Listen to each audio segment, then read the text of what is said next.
I suspect he may now begin reminding me that every argument requires stronger evidence and that every quotation deserves a proper citation. I shall therefore have to be very much more careful in future. Looking around this distinguished gathering, I briefly entertained the thought at a certain point, returning to pursue my own PhD.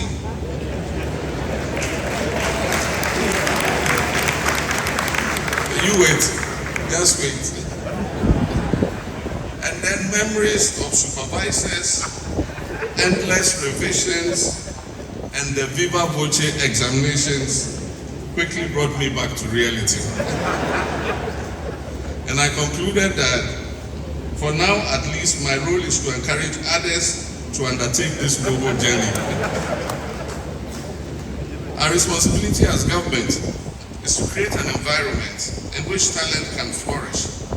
And we'll continue investing in higher education, research, innovation, and digital infrastructure so that every Ghanaian with the ability and determination to pursue advanced learning will have the opportunity to do so. Education will remain at the center of our national development agenda because in today's world, knowledge and investing in education is investing in Ghana's future competitiveness, our prosperity, and our resilience. Madam Chair of the University Council, the University of Ghana has made an immeasurable contribution to the development of our country. For generations, it has educated leaders, professionals, researchers, innovators, and public servants whose work continues to strengthen our institutions and advance our national progress. Across government, the judiciary, diplomacy, healthcare, education, business, science, technology, and the creative arts, we see the enduring imprint of this great university. That is a legacy every member of this university community should cherish with pride. Beyond producing graduates, the university continues to shape national and continental conversations through research, policy engagement, and intellectual leadership. As the African Union champion on reparations, I take particular pride in seeing scholars from this university contributing meaningfully to Ghana's leadership on reparative justice. And I want to add my voice to the Vice Chancellor to congratulate the group from the School of Performing Arts who performed at the Next Steps conference. Indeed, your performance at the Christian Pop Castle made such an impression that the Prime Minister of Barbados, they are celebrating the unveiling of a monument to slavery during the third quarter of this year. And she extended an invitation to bring the group from the School of Performing Arts to Barbados to reenact that slave journey. They have a port where the slave ships used to berth, and they had a fort, and the slaves were marched from the port to the fort.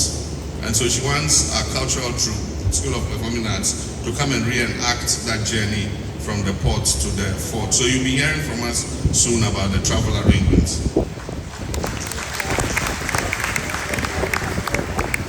Whether through the Institute of African Studies, the School of Performing Arts, or its many research centers, the University of Ghana continues to demonstrate that scholarship, history, and culture are powerful instruments for advancing justice, preserving our heritage, and shaping Africa's future.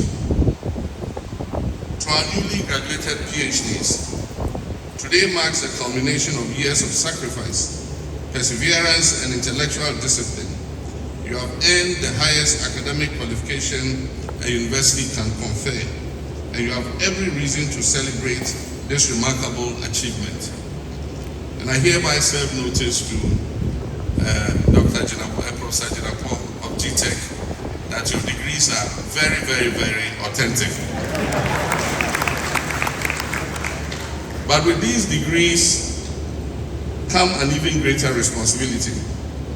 Society will judge your success not merely by the knowledge you possess, but by the problems you solve with that knowledge.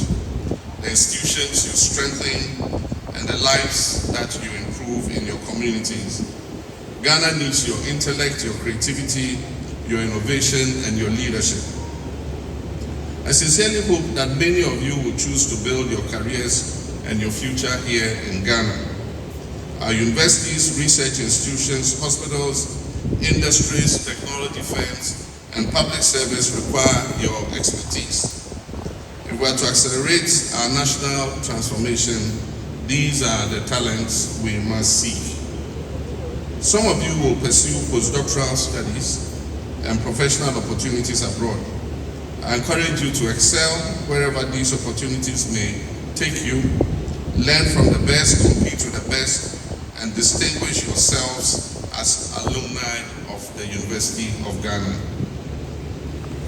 Our nation's progress will continue to depend on the willingness of her sons and daughters to bring back their knowledge, experience, and innovation in service to our dear nation. And so wherever your careers lead, you will never lose sight of the values that this university has sought to instill in you: integrity, commitment, respect, and loyalty. These values will earn you trust and strengthen the institutions you serve, and remind you that true leadership is measured as much by character as by achievement. Ladies and gentlemen, before I conclude, permit me to address two matters of particular importance to this university and to the future of higher education in Ghana. Madam Chair of Council, Madam Vice Chancellor, I'm aware of the keen interest in the future management of the University of Ghana Medical Center. Our government remains committed to restoring the university's stewardship of the medical center.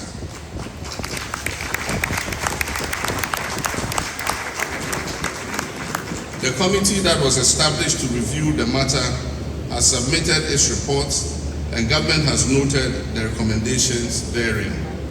The next step is the presentation of a transition roadmap for execution.